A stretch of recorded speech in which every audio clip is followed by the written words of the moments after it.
I'll have my first TikTok video that'll hit, over 100,000 views because it hits all the right stuff for the algorithms and a very specific niche.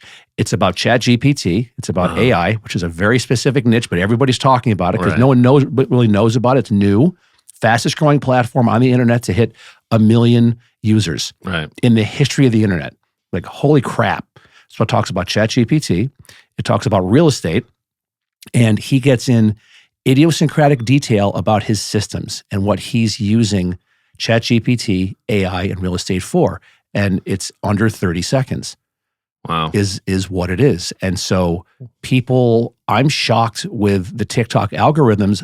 Not a lot of comments, but a ton of people, over 2,300 people have favored it, made it like their favorite video to go in their library. And that's the thing, right? 30 seconds. That's it, right? You know what? The thing is, they just changed it up because there's a big battle right now between TikTok and YouTube for eyeballs. And so they're now saying, you can do 4, 5, 6, 10 minutes on TikTok. So people are doing more longer form stuff, but really, but they're not doing 2-3 hours. No, right? no. So I don't even see how it's the same ballpark. It's not, but I did an ABC. This is what I do with my daughter, which is hysterical. She's 13, and we did a sleepover on Thursday night of last week, and after dinner, we got on and we did a Instagram live, a TikTok live, and a Facebook live. Okay.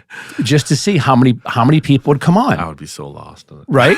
But that's how I'm wired, and she's kind of interested in that stuff as well. So I'm like, hey, you want to do some live? She's like, yeah, let's do it. And so we're just on my couch, just hang out. And she's great because she's in performing arts. She's a musical theater kid. She just got accepted to LVA here in Vegas, which is a top 10 performing arts high school in the nation. Yeah. So it's like, congrats. Oh my God, thank you. Yeah, it's like parent win. That's a parent win. And she's a great kid. And so we're on there and we did Instagram first. 40, 50 people came on, okay. Oh, that's which was great. And then we did TikTok. I'll tell you about those numbers in a second. And then we did Facebook. And Facebook was, 40, 50, 60 people. We did TikTok. We had over 300 people come on. Wow. Over 300 people, Steve. And so the amount of eyeballs that your message gets in front of faster than any other platform that I've seen is TikTok. Now, the thing is, you peel it back. Are those the eyeballs are those people going to be? You want? Are those people going to be buying, selling, and leasing commercial real estate? Probably not. That's the exact conversation I've had with my team and broker and colleagues. That everyone's going towards TikTok, right? And I asked the question as a layman when it comes to all things social media. Great, we can get 1,000 views. You can get 100,000 views, but how does that equate to business? If it's 1,000 13-year-old girls, right? Yeah. What the hell are they going to do? Exposure is good, right? Exposure is great no matter what, and marketing and getting all that impressions. But does that? Are they going to call me to do a real estate transaction? Are those people going to be leasing space out at the Apex? Exactly. Right. Yeah. And they're not. I think it comes down to, because you're in a very specific niche. You're a commercial guy. Your team is commercial real estate, correct? Well, even more specific, we do everything. So we're a residential background. Me more so than my partner. He's a little more of a commercial background, but as we've come together over the last 8 years, we're one of the few teams that we do both commercial and residential. And last year was about 50-50. How do you get treated by other commercial brokers in town? Because you're kind of like the bastard stepchild. Yeah. Especially here in Vegas, that if you're calling them, if you're not a dedicated like CCIM, SIOR, you're going to all the NAOP meetings and they don't see you. Chaim Mizrahi, who I'm going to have on pretty soon, is one of my best friends. I know so him, and Chaim's a great guy. Yeah. But if you're calling and you're a resi-mercial agent, Chaim's probably not going to call you back. Maybe he is, but if you're a residential agent at Uncle Jim's real estate shack over in Summerlin, and all of a sudden you got a commercial listing because your cousin Sally's got a hair salon, he's not going to call you back. And I have that conversation. That's what I tell a lot of other agents that are trying to dabble in commercial. Actually, the exact same thing. I think we're a bit unique and fortunate that we're both born and raised here. Been in Vegas my whole life. So is my partner Kendall, and we've done enough of in both industries to slowly build a name. And almost all of the big names on the commercial side, maybe not everyone, but most, I have a rapport with. We have showings. We've been in the business. We've closed multiple transactions. So I actually get responses. It wasn't the case, a while ago. It's kind of like, who are these guys? But it's been pretty well received. It's so different than residential. Residential agents are fast paced. They answer the phone, answer text, and we're on it. And you got to get things done right away. Commercial's a lot slower. It's not as much of an urgency with commercial agents, and so it's a different dynamic. But it's definitely, I feel like it's at least in my experience, a more elite class of agent. Absolutely, as far as professionalism and the knowledge base, and almost every commercial agent I've dealt with or run into has been really, really good rapport. It's hysterical. You're absolutely right. Yeah. I think you're absolutely right, and it's hysterical, Steve, that you don't have to have your real estate license to do commercial deals. However, it is so much more of an elite, knowledgeable sector of real estate professionals over the residential real estate agent that goes and gets her real estate license, is driving a Honda Odyssey, is going to Cafe Rio to have lunch with her friends, with the diagram, the stenciled thing of 15 kids all dressed in Star Wars caricatures in the back of the Honda Odyssey, and is doing 3 to 4 deals a year that's family and friends.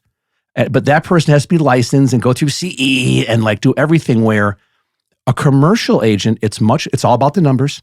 There's no emotion involved in doing a commercial deal. There really isn't. No, it's all a lot less. A lot less. I did it for years. I grew up in it. Yeah. And it was, we had a trailer park. We had an amusement park in upstate New York. We had a 24-unit college housing complex, 500-seat banquet facility, dirt. I did a ton of soil remediation, phase 1 and phase 2, with the New York State DEA. It was all the stories I could tell you are bananas. Yeah. My grandfather had a Boyce Motor Lines back in the 50s. So before there was a DEA, he had a trucking business that was at the north shore of a lake. And so Canandaigua Lake, and he would have the pads were there while the trucks would get serviced. And one day, everything was we're demolishing stuff. I'm in college. I'm coming back over summers and winter breaks, wearing my Carhartt bib overalls on a Ford backhoe, tearing shit up right out of the ground. I mean, it was awesome. It was such a great experience. And one day he pulls up in his F-150. He's in his 70s, and he just kind of shuffles on over and, hey, I think we might have some tanks underground. He says to me, I'm like, what? Yeah, I think over there, you see just a steel cap is on top. And I'm like, oh no. So I'm with George Gage and Clarence Walker. And both these guys, I'm 19, 20. These guys have worked for my grandfather for years. They're in their 50s and 60s at the time. And I started digging around. And next thing you know, I snap the feeder, the pipe going in. And next thing you know, you see product coming out. And what happened, we found 7 or 8 tanks. And they were all been compromised because they were old, and the water table was so high, water was pushing in. Oh, no. Yeah. And so, but we were finding old bottles. This is before there was plastic prescriptions for your, for your codeine. It was glass with etchings on them. People were coming and taking the bottles and selling them flea markets and stuff. But you could smell it in the air, and we had to put it out on tarps and if it was gas, it could oxidize and it would go away. I was selling that dirt. I'm not selling. I was paying a lot less to the landfill. They were using this cover dirt. The stuff with oil, we had to get an amoeba that you had to put in and introduce into the soil to have it eat the oil, because it was all parts per million. We had a certain amount. You had to put amoeba in. If there's anyone, bananas. Residential agents listening to this, you just convinced them to never do commercial. That is what the past 3-minute monologue I just did on phase 1, phase 2 soil remediation is why you do not do commercial real estate, because you think you've got this great piece of land at the north shore of the second highest per linear foot property in the nation behind Lake Tahoe. And we ended up getting it ready and selling it to the people that own Constellation Brands, one of the biggest liquor distributors on the planet. Our base used to be Canandaigua Wine. And now I help them. They did the New York State Wine and Culinary Center is there. And I helped do it then I was in my early 20s and was doing commercial real estate deals. And so getting back to you, you're held to such a higher standard when you're doing commercial real estate because you're dealing with millions of dollars. Well, not only that, and someone that can speak to both sides of it, there's so many protections in the residential side. The government is out to protect the buyer, and now with the CFPB and all the new stuff, especially since 2008, and the disclosures, and it's all set up for disclosure and protection of, the home buyer and home seller. There's none of that in commercial. You're on your own, and you're dealing with the different contract, every transaction, different disclosures, depending on the firm you're dealing with, or making up your own stuff. And it's the Wild West. It really is. And if you don't know what you're doing or get attorneys involved, it's scary, How long have you been doing commercial deals? Consistently, just about, I would say, the 7, 8 years. And how long for resi deals? Same? Originally, got in the business in 2001, both of us. I was a broker at first, so I've done mortgage lending, and then was licensed a few years after that. Kendall's been licensed since 2001 consistently. Kendall, let's for the record, Kendall's too afraid to come on video, and so that's why he's not here. Yeah, no, well, yeah, and it's either that or it's the fact that yesterday Easter we spent until sundown partying, as we do every year. All good. Good. It's hysterical. But yeah, so I mean, 20 years roughly, both of us in the industry, doing a bit of everything. But it would be unfair to say we're commercial guys at base. Really, we're residential guys. Everything about our company and who we're with is set up to do residential business. But through our contacts and being here and having the experience and slowly doing more deals, we've had the wherewithal and the ability and the and the clients to do commercial, and it's worked out well. It's as unique as it is, without being with a commercial firm per se. That being said, Century 21 has got C21 commercial, which a lot of people don't know about. It's only been doing about 11 or 12 years, I think, the C21 commercial brand. So it is an expanding brand within Century 21. That's interesting because you brought up a lot of points that I love. You're doing your 50-50 resi commercial. Yeah. Right? And doing okay. Yeah. Right? I mean, you can always do better, but you're happy. Yeah. Right? Give yourself some grace. And anyone that's successful, you're always like, I can do better, but you're happy. We're fortunate and do good. And you have good people. Yes, we have a great team. And I had Tyler come on last week, and that was hysterical. We went for an hour and a half of just, he's good. He's part of our journey as well. He gave nothing but grace and kudos to both you and Kendall. Yeah, we all grew up together, and and that's the thing that people that don't live here in Vegas, we're such a transient town. The greatest moniker you can carry in this town is to say you're born and raised, because most people are not. No, probably the most transient city in America. Absolutely, it is. Absolutely, I'd say over under here is like 3.5 years. You're gone, and so. I always say, I've been here 10 years, but my son is born and raised. And then it shows that he's 7. I'm not going anywhere.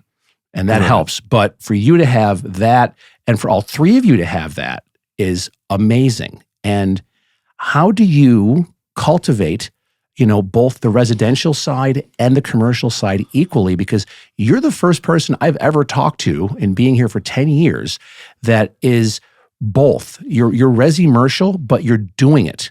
Most people they're resi-mercial, but it's resi-mercial, like 95.5. Right. Well, and there's some that will frown on that, the whole, stay in your lane, or you don't be a, jack of all trades. And I've found, some really good counter arguments to that. The diversity, and not only the knowledge base, but the income, depending, makes you very market resilient. And the fact is, once you get set in residential, residential is a lot easier to automate in a way, and I don't mean with the client face to face, because we still value that. That's kind of our partnership began with the fact that we're both personal. We like to take care of our clients and our sphere of influence, and we believe it's a belly to belly business, as our broker Ito would say, but. Once you get your systems in place for residential, having a good transaction coordinator, which we do, and now we've got a good transaction agent, which facilitates a lot of our, our inner workings with once the transaction opens. We're not running around taking off lock boxes and doing meeting inspectors so much. We're advising still our clients, but when you have a team in place to do that, it frees us up to focus on the commercial side when it comes. Is you never know what it's going to be. There's it's up and down, left and right, and we have to focus on that, and that's never really something that we can automate or pass down and or hand off to another. You don't have a buyer's agent. When it comes to commercial, that's just all us. So for us, anyways, and it's not going to be the same for everyone, but for us, it's worked. We've been successful. We have the track record of closing commercial deals with big firms, small firms, and it's worked out well. So I wouldn't recommend it for everyone necessarily, but we found the diversity of income and knowledge base and what we can do and what we can't do. We kind of stay within what we're capable of, and it's I think it serves our clients better. We don't just sell houses. We don't sell commercial. We sell real estate. It's all real estate. That's all it is. How much did you do in residential, your team, your group, how much did you do in residential real estate deals last year in volume? Off the top of my head, about 12, 13 million. Okay. What was your biggest commercial real estate transaction that you did, lease or purchase or whatever? Last year, we did our largest transaction we've ever had on commercial. What was it? Tell me about it. It was a lease, a 10-year Class A office lease at Tivoli. So basically equated to about roughly $9.4 million. It's awesome. One transaction. Yeah. Boom. That's why people get into commercial, right? So it's alluring, but Well, that's the thing. So tell me about your systems, because you've done it now for years. You built the base with residential. You've added on now 7-8 years ago. Started doing commercial. All you guys are born and raised, which is phenomenal, which gives you a leg up over anybody else in town when you walk in a room and say that. Specifically, what systems are you doing now to scale, to keep growing, and so your residential and commercial clients don't feel left out, or they're not getting 100% of your or Kendall or whomever's brain? Well, it's the way we set up, and the way I've always felt works for how we operate is not spreading out wide with adding more agents. We don't have a huge team. It's more of a hierarchy. So I feel like regardless of who the client is, we need to touch the client, either myself or Kendall, whether it's a family or friend referral or a client referral, and whoever is going to spearhead the transaction stays involved with the top end negotiation, the consultation, negotiation, the all that has to be us. But when you can fill in, when I say hierarchy, I mean underneath that, the less, I would say just the less important items when it comes to client negotiation and protecting our client, transactional paperwork, the running around that has to be done from deal to deal, that you can supplement with a good team. And it's basically best use of our time, right? Best use of our time is consulting with clients, making decisions, advising our clients, negotiating, and that's all we want to be doing.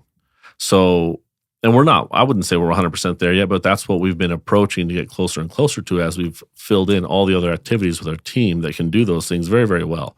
We've got a transaction manager who spent 40 years in escrow, title and escrow. So her knowledge base is as a TC is, she can kind of do our deals in her sleep. Whatever you're paying her is not enough. Not enough. She's worth her weight in gold. Someone like that's worth her weight in gold. As a TC, to have that type of resume and she brings it to the table, it's like, here, just sign it. You fill the check out. How much do you want? Right. How many TCs are reading a prelim and can see, ahead of time what the issues are going to be? It's like, That's like Yoda level. That's like Yoda level TC. Good for you. Right. And even our transaction agent, who's an agent of his own, in his own right, so he does his own deals, but he actually facilitates, once we open escrow, all the transactional stuff that saves us some time. He's been 7 years licensed now. So with a small team, we're effective and we can, have room to scale. But even the way we are now, we could probably double our business with the team we've got.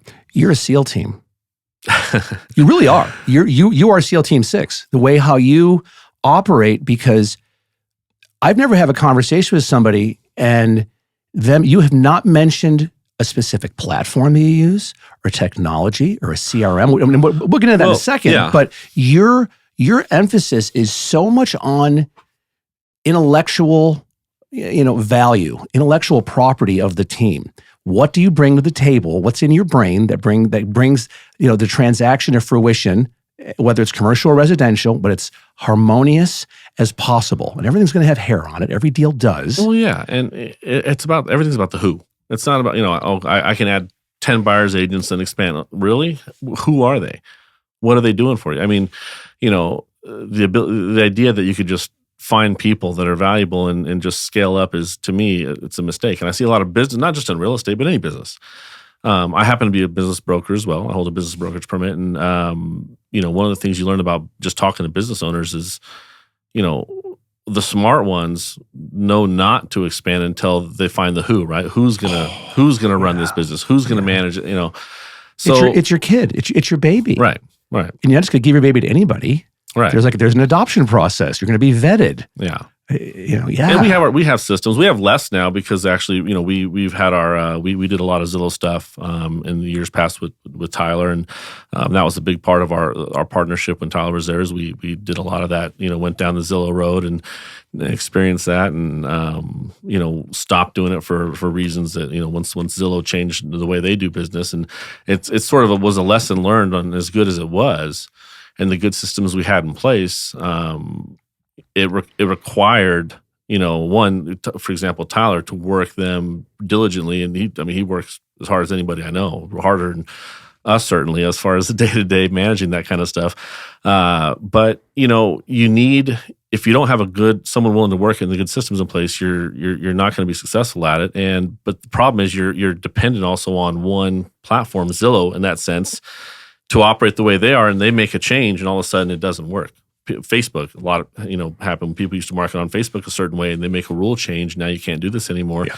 So being beholden to that is kind of scary, especially when you're laying out a lot of money, thousands of dollars a month for advertising with no guarantees, and a little bit scary. So we've scaled back on that now. We nurture we have a big client database. We nurture it very well, so we're more referral based now, but we still have an active and a successful website. And what CRM do you use? We use a combination. So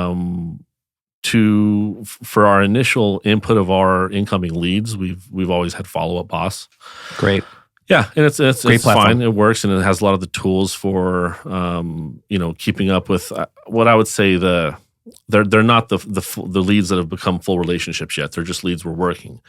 We're looking at some new systems right now that will, a different CRM on that front end that will involve some AI interaction. We've had experience in the past with like Ylopo and some of these other companies that have had that early sort of AI nurturing of leads.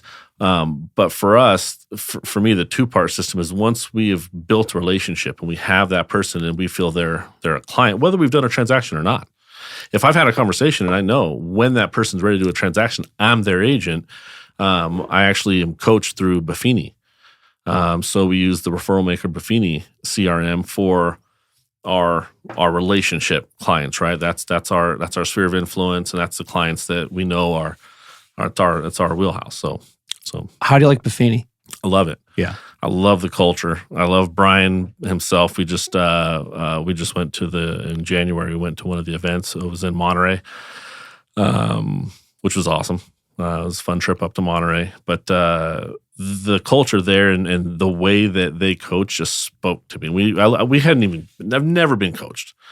It took a while to realize and get your ego out of the way that, you could use coaching. Everybody can use coaching. You think, you only need coaching if you don't know what you're doing. No, everyone that knows what they're doing gets coaching. So once you start to realize that over the years, it took us some time, and but as you matured, it was years ago. We said, I think we could benefit from a coach. I think at least I could for accountability, right? And I researched all the top coaching. A lot of it was about salesmanship, and we're not sales guys, to be honest. We don't sell. That sounds weird coming from a realtor, but we don't go out and sell anything. We advise, we protect. That's what we do. We provide information and service. You don't have to sell real estate. But Buffini in particular was all about referral based, taking care of your clients. and your relationships and giving, right? Giving the information, giving the knowledge base. I'm here for you, and nurturing what you already have and turning that into a monster of a referral source forever. And that's kind of how we operate. So it just fit for us. It's great. I think everybody needs a coach. Like everyone needs a therapist. Yeah. I don't care if you go once a year, once a quarter, once a week, once a day. Everyone needs to go to a therapist. It's like going to Jiffy Lube and get your oil changed, right? Same thing with a coach. Not just for crazy people. Not just for crazy people. Barb Perry's my girl here in town, and shout out to Barb. Barb is the best. And I think that it's the same thing with a coach. Everybody at some point in their time needs a coach to hold you accountable, to crawl into your brain and make sure that you're maximizing all the beautiful things you've got going on and synapses firing in that brain of yours. And in the real estate sector, now more than ever, it's become diluted with coaches. Yeah. And you have coaches that have been doing it forever, that are still just doing their thing. You have coaches that are all of a sudden finding the digital platform. So now you're seeing more of their, like you see more promoted and paid stuff, videos on social media. Yeah. Because they're pushing more of their stuff out and their message out. There's some of them are late to the game, but you know what? At least you're doing it. Okay. Then you have a lot of top producing brokers, agents nationwide. Like Ricky Carruth is one of them. I love Ricky Carruth, and I'm not even a real estate agent, but I've followed this guy for years. He's amazing. And he's getting his legs under him now to where he's doing stuff on a national platform and killing it. And he's the quintessential just give it away, give it away, give it away, zero expectations, and see what happens. I think the challenge is that with social media, you have these kids that are in their 20s that are driving a leased BMW, with an $1,800 a month payment on a lease, and they are just all about the things and the money and the glitz and the content for Instagram or TikTok. Mm-hmm. Where really, if you come from a position of zero expectations, karma, and help, you'll make more money than you've ever thought imaginable. Yeah, and sleep really well at night and have good content for social media too. It's amazing when you learn to not look at the money. That's when the money starts coming. You can't manage as an agent. A lot of young agents, a lot of people get, not even just young, a lot of young agents, I mean by inexperience, not by age, just a lot, because people get into this industry at every age. You have retirees getting licensed and becoming agents. And so that inexperienced agent, I would say that, the money per deal is that draw. But when you manage your clients and your transactions based on that commission, you're never going to make it in this business. Yeah. It's going to be short-lived. You might make some money here and there, but you're not building anything. You're not building trust. You're not building any loyalty or any referral business. It's to me, it's fine. There's too many agents in the business anyway. So if Bye. Bye. And I think that in the next coming years we're going to see, as typically happens, we had an influx of agents over the last 10 years, even really 7 years certainly, that money was easy. As soon as COVID hit, and when we started coming out of COVID, because at first anyone that wasn't here, one of the most eerie things in the world. Did you drive down the Strip when everything shut down? Oh yeah, right. That was out of Stephen King, The Stand. That was just. Oh yeah, eerie. We do high rises, and we're still selling high rises. So just driving down there and showing property, it's just unbelievable. Sawhorses up in front with security people. All the casinos. There's a squad car in front of all the casino entrances, and to go from that to we open up. And I don't know who or what happened, but next thing you know, anybody who was serving magnums of Cristal with sparklers coming at it at a beach club or a day club, nightclub, whatever in Vegas, all of a sudden got their real estate license. Yeah. Like all of them flooded the market. Don't know why, don't know how. There's still some that are in. There's some that I work with that have turned out great, but most of them, no. And don't know why that happened.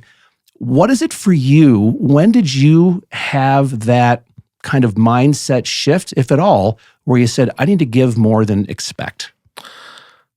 Early in my 20s. I mean, I started on the loan side, so it's a little bit different. But I had a great mentor in the loan industry when I first started. He'd been doing it, nearly 30 years in a small brokerage, and I learned a lot from him. And it's just about ethics and taking care of clients, even just from the mortgage side, which was interesting leading up to what 2008, where what happened on the mortgage industry. But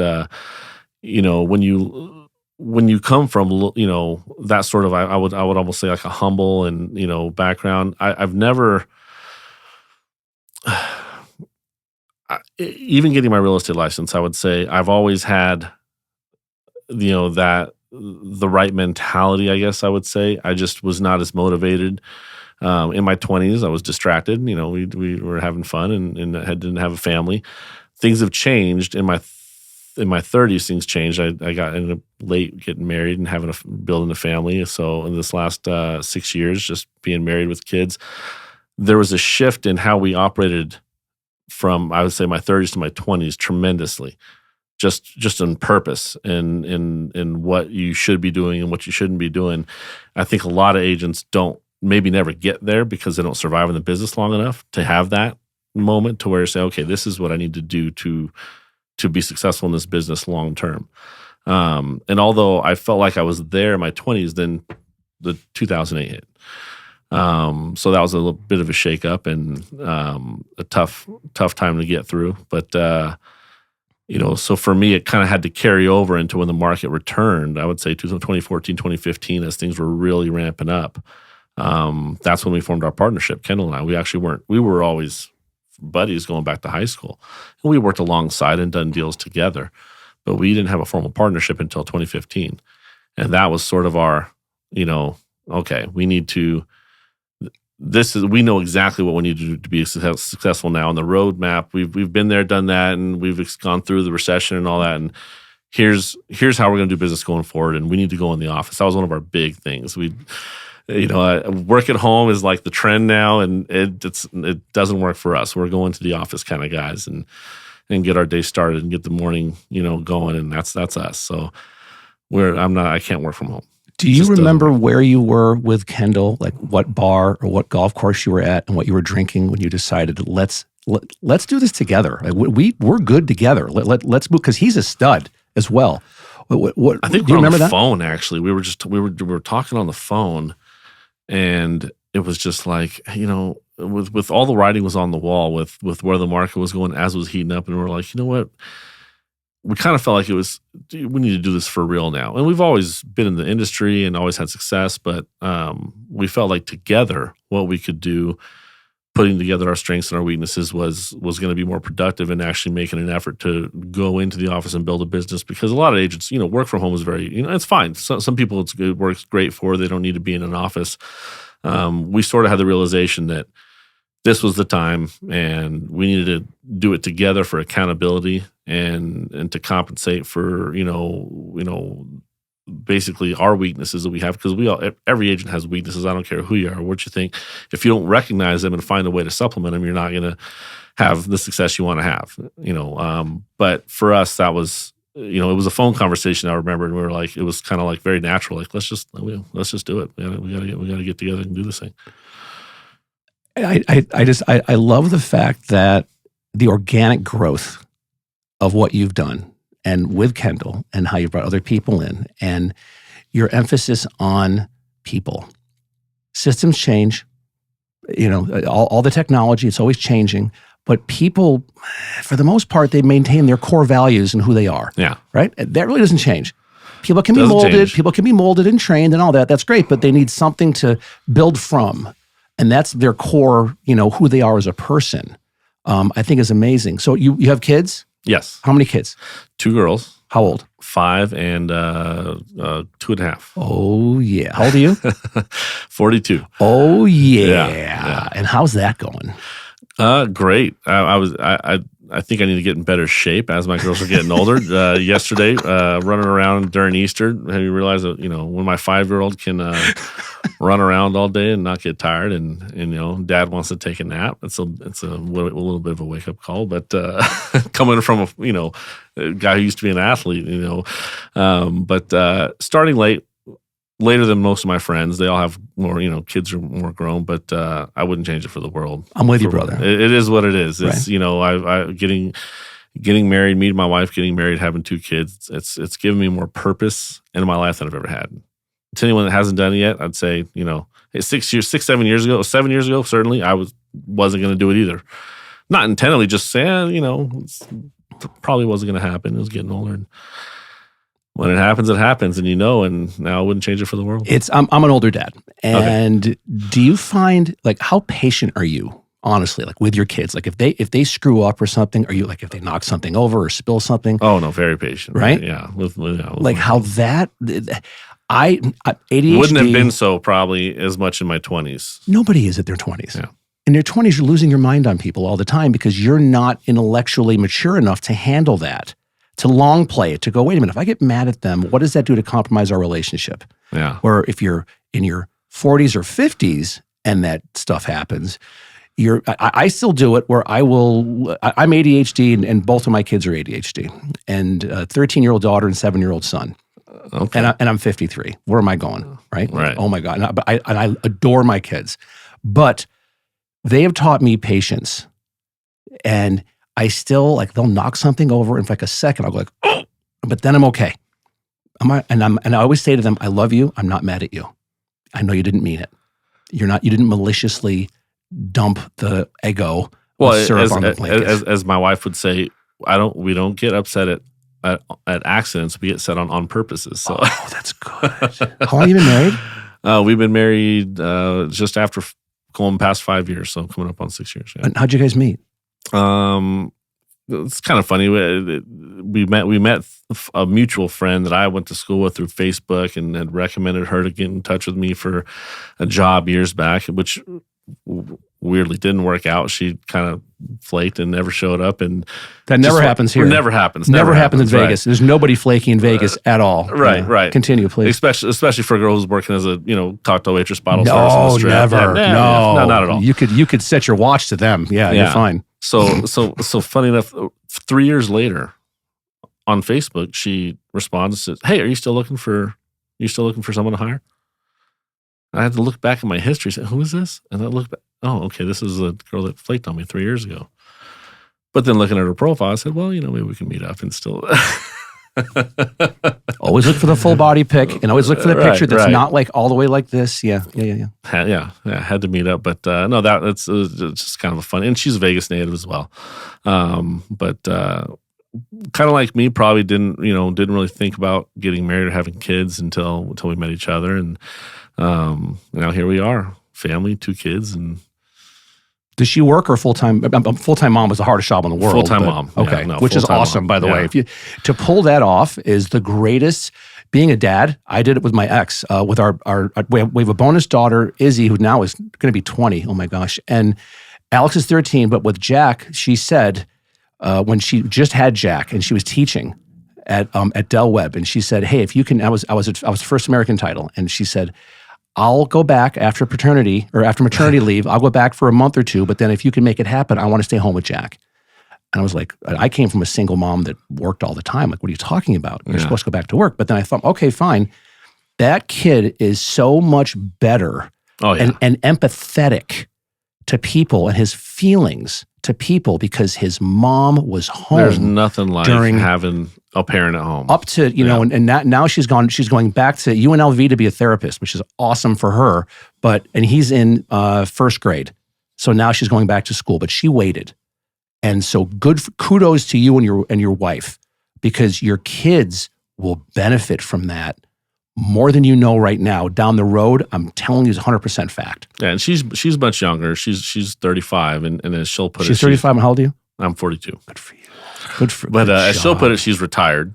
But we all know her job is much harder than mine, right? 1,000 times. She's at home with the infinitely girls, harder than yours. Yeah.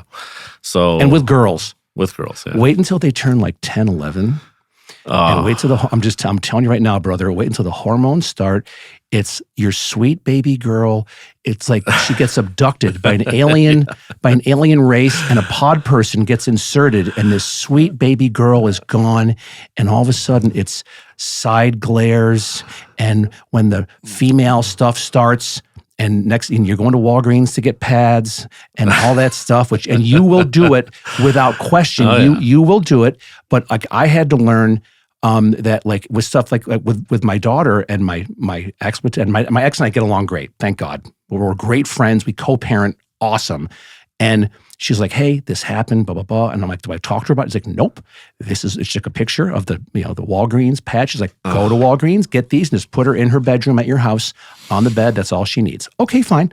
But it's, the personality is different. And I've learned just as a dad now to a teenage girl that when we get in the car, like I'll take her to karate, do it tonight. If she gets in the car and she's quiet, I don't say a word. I always say, how are you doing? What's something fun you did today? I try to say things to her not to elicit yes and no answers. Yeah. Like longer, like what was something you did fun today at school? Nothing.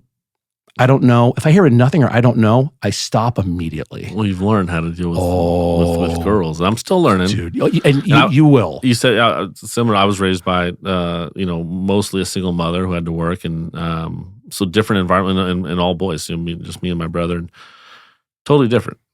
Did you come home? Was she home when you came home, or no? Was she at work when you were younger? She was typically at home by the time I got home. Okay, mostly working the daytime. What did she do for work? She actually was in escrow for 4 years. That's my transaction manager. That's awesome. Yeah. Oh, that's awesome. Yeah. How has that affected your work ethic to be raised by a single mom? Well, I think the biggest takeaway is the lack of victimhood. Growing up with as little as we may have had at any given time, never being poor, just not rich. We didn't know that. We everything was fine as far as we were concerned. So the ability to burden those things and to just go work and not be a victim in any way, shape, or form and just make it happen. Yeah.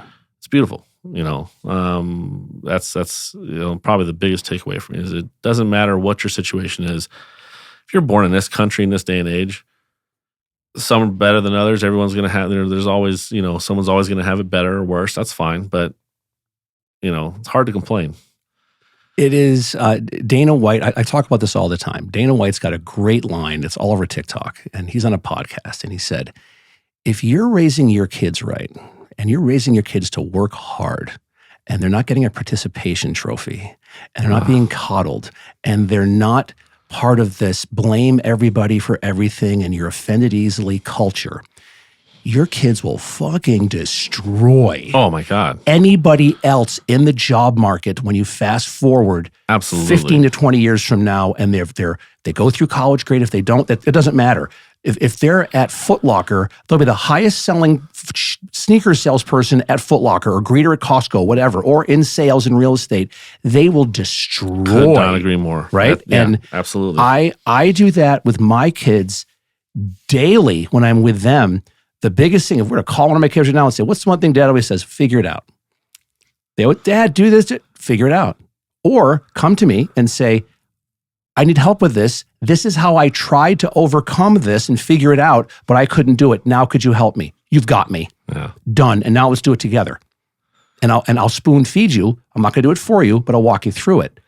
It is being an older dad to do that and to have that type of foundation of patience and teaching your kids that, your kids will be assassins. Well, in a weird way, it's strange to say, but you almost want to cultivate environments that they can fail in. Kind of, you know what I mean? Absolutely. Not, you don't want them to hit rock bottom. You just want them to experience failure and overcome it, because, like, you're right, the generation they're going to be going up against, easy to conquer if you know what you're doing, I think, in the next 20, 30 years. With my kids, your kids, it's going to be, for them, it'll be like fishing in a pond with sticks of dynamite. Yeah, is what's going to happen, because there is this mass generation of children being brought up, and it is doomed for failure on how they are going to excel. They're not confident.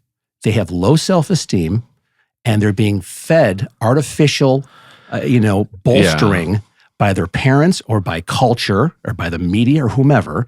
And I'm a glass half full guy, and I'm always just like, okay, awesome. That's great. Good for you. And I'm not hating on those people that raise their kids that way. I'm just saying it's my belief that I'm with Dana, that I know my kids are going to be very successful at whatever they do. And they're going to love whatever they do. I don't care what they do. I don't care as long as it's legal and safe and they love it.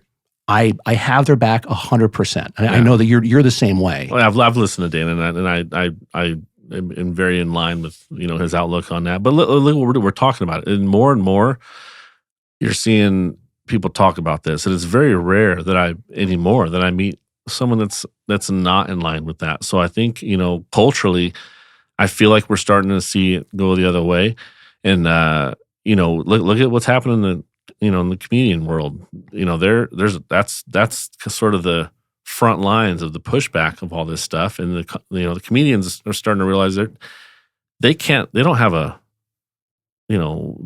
their job if that's the environment. If they're worried about offending people, really, and they got to be able to go out and say what they say. So it's been cool to see on that front the pushback to this whole, everybody wins, don't offend anybody, or participation trophies and cancel culture, all this bullshit. You can love or hate China as much as you want to. They're not fostering a culture of everything's going to be okay. You're okay no matter what you do. No, they're doing the opposite. They're just trying to foster the opposite in us. Correct, and they are true, and that's why they're on the track to be the world's leading economy in the next 5 or 6 years. Is that going to happen? Who knows? But I think that I'm a big fan of Joe Rogan, and I love how Rogan was very unhappy with what was going on in California, in Southern California, with the politics and the homeless and the taxes, and he found Austin. And literally was like, I'm moving everything to Austin. We're going. And has bought a beautiful house. What I love is he walks the walk. And he went ahead and bought a building and created a comedy club that is no woke. Yeah. He has comedians now coming in from all over the country and the world that are not only coming there to perform, working on their act, kind of cultivating what they do, and then they go on national or world tours, but also they're moving there. Well, that's what it takes. It takes someone, someone like that who can take, and he's not the only one, tons of, obviously people and companies have leaving California for a long time for a lot of reasons. And we sell houses to a lot of them. Right. And I've helped, entrepreneurs that have come over here with their businesses and find space or purchase or lease space. Sometimes it's funny. Sometimes, I ask, well, so why are you leaving? I don't get into politics with my clients typically, unless they bring it up, but, I'll say, well, so what's bringing you here? And the typical, taxes or the affordability or sometimes homelessness has been a big all this stuff. All these things going on, but it's funny the ones that'll say, well, it's nothing political. It's just the regulation and taxes and properties and the the home and the environment and crime, but not politics. Oh, okay. Well, everything you just mentioned is downstream of your politics, so it's kind of funny, but I think it's the numbers that are out now are 5 people an hour are moving to Las Vegas from out of state, and of that, 3 of them are coming from the state of California. Yeah, and easily. There is, I learned this about 2 months ago. I had a Christina Chipman, who I adore. And she's a big producer here in town, and I love her. All I said to her was, and completely unswayed left or right with your politics. All I said to her was, if I lived in LA, why would I want to move to Las Vegas?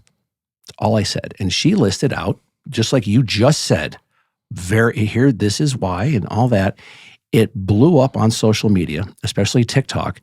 But there was this, I never knew this. There is a culture of people that live in California that are just like, there's this one guy on Facebook and TikTok. He's awesome. I forget his name, but it's California forever is what he keeps saying. He just very eloquently and smart in a good way just trashes anyone that the best comment that was on that TikTok video. One guy said, "Vegas is just another Victorville," and I died. I died laughing because I'm like, that's how again, you reverse engineer everything. That's how those people They're like, oh, people can't afford to live here, so they leave. We're the place where everyone comes just to go on vacation, whether it's Napa, Monterey, Disneyland, San Diego. Let's go to Victorville and go out to eat and have that comparison. Oh, I agreed. How many Wolfgang Puck restaurants? Right. How many celebrity chefs are opening up places? And how often Let's is go shopping? How Maybe often look does for a show or, how often does UFC go to Victorville? Like, Right. and so how many concerts are at Victorville? But it showed me how, and there were a lot of people agreeing with what this one person said in their comment. Of course, it's user number 456278 on TikTok. So they can hide behind their, keyboard, which is fine. It's your God-given right here in the United States. But that showed me a lot about that's also, it's not just the government and the politics, but it's the people that live there that if you give one bit of dissent about what's going on in California, watch out. You feel the viscera and the wrath of other folks that can hide so you don't know who they are. Like this one guy I like a lot, and he follows me and I follow him on Instagram. I have great respect for him. We might not agree on everything, but I love his take on things because it's very articulate, educated, and well thought out. I love him. He's so good. But he's trashing people from Seattle about how it rains there so much and how it's great. Florida, he goes after people from Florida, Texas, single wide trailers. Like he just goes off on people. And he has this whole like Wakanda forever. It's this California forever thing. So it's crazy what social media has done as a study of the human psyche.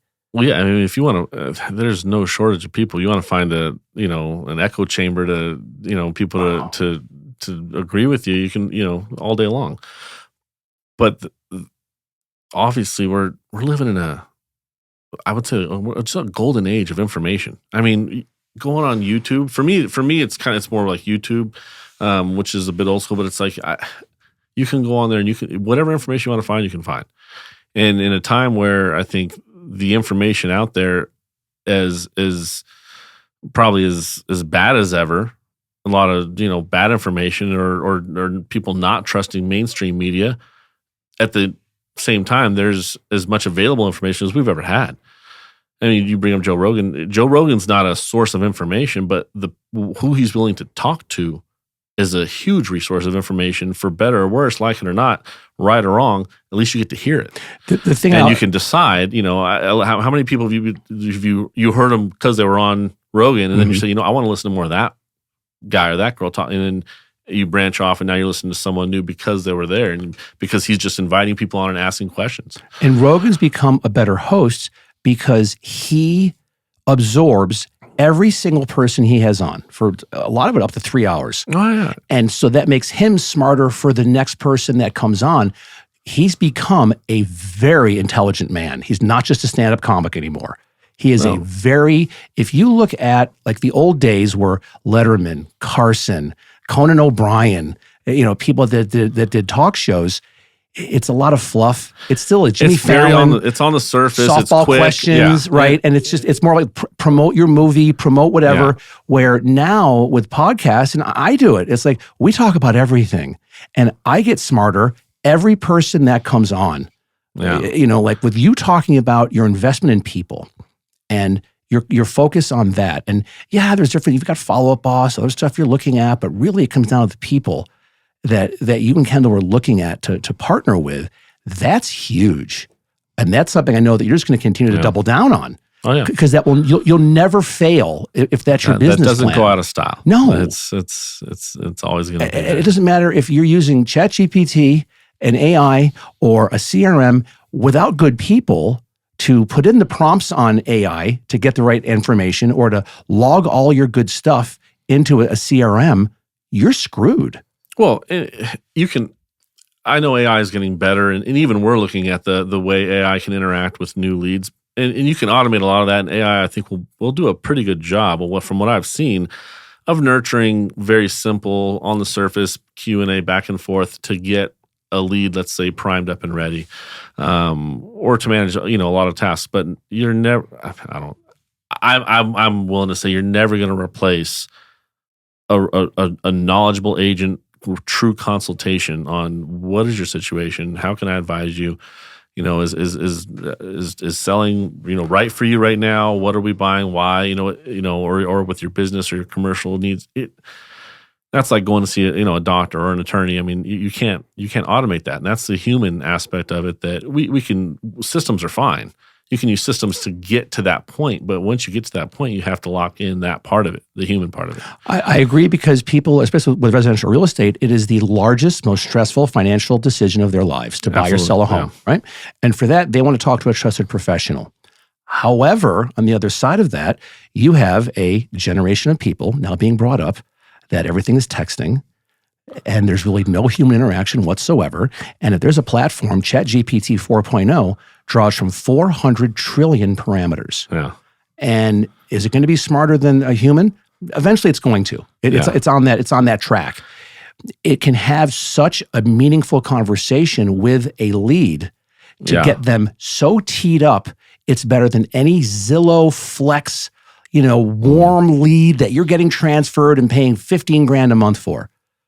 I just think that's where AI is going to win. Oh yeah, right. And that's where it's going to win. And it could, some of the, especially on the younger generation, some of the leads it can manage for a while longer that don't need that.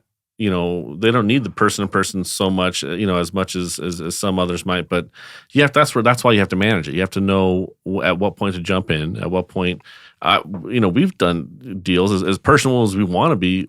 Some people just want to text, or they just want to email. And they get the information they need, and that's fine for them. But you got to know who needs their handheld and who needs the conversation, and who would prefer to just get their concise text or email. I mean, that's all part of managing the business. That AI is a great tool, and I'm definitely not against it. I just you can't solely rely on that. You have to know how you're managing your AI and where it's providing. Filling up your, like, my weakness is, I'm not going to go in there every single day and hit okay, I text out. That's what AI is great for. I'm kind of like, let me know when they're ready to talk. When we're ready to have a conversation and I can advise you, hey, so, okay, tell me about your situation. What are we doing? Why are you selling? Why are we buying? Do you have kids? Do we need to be in a school zone? Or if you're a business, why are you moving here? Is it just taxes? I mean, is it, are you expanding? Whatever the case is, when we're doing a consultation, that's where I'm ready. Everything leading up to that, yeah, it's great. I think that artificial intelligence is going to help escalate the value of when to have a meaningful conversation with a human being. Yeah. It's going to qualify that lead like none other has done, and no other platform has done in the past. Well, I would even go out and say, because I've seen agents operate this way, where you might even be able to run a semi-successful business for a little while, not even providing much from it, but you're going to get a lot of new incoming leads, whether you're using PPC or whatever you're doing to get your Zillow, and you can get pretty far these days with all the automation and probably even make some money. I don't know that it's the long term. You're not going to build a large network of trusted clients that way, but you can make some money now with the how smart these systems are with the AI. I think that if I was an agent again, if I had my license in Nevada, I would get the ChatGPT API plugin. I would have it put into my CRM, and I would be dripping every single licensed realtor in the state of California as often as possible for referrals with market updates, and I'd pay them a healthy referral fee. And I think I would make easily $400,000 a year in just doing that, because the platform can send those individual agents who have ADHD out the wazoo, but can send them exactly what they're looking for once that conversation has gone back and forth a little bit. ChatGPT will know what they're looking for and how often they want to be contacted. Right. And for that alone, I'm like, whoa, like that's what's coming, I think. So thank you for coming on. This has been great. It's been enlightening. I definitely want to have you back on, and maybe we'll grab the other two and have them come in. We can try to force some of the team on here. Maybe get Kendall on here if he's not playing golf. Maybe we'll just have an old fashioned cart and a girl here to make old fashions or something to entice Kendall to come in. He'll watch this and laugh. But I just congrats on everything. I know you had a killer 2022. You guys were commercial agents of the year for the state of Nevada. Congrats on that. Yeah. And I think that you're onto something, man. And you know it, but now you're incorporating technology a little bit with it as need be. But you've got a solid foundation. That's awesome. Congrats. Always looking to grow, and we're in it for the long run, so we're not going anywhere. Awesome. Thank you, sir. Yeah, it's been fun, man. Thanks.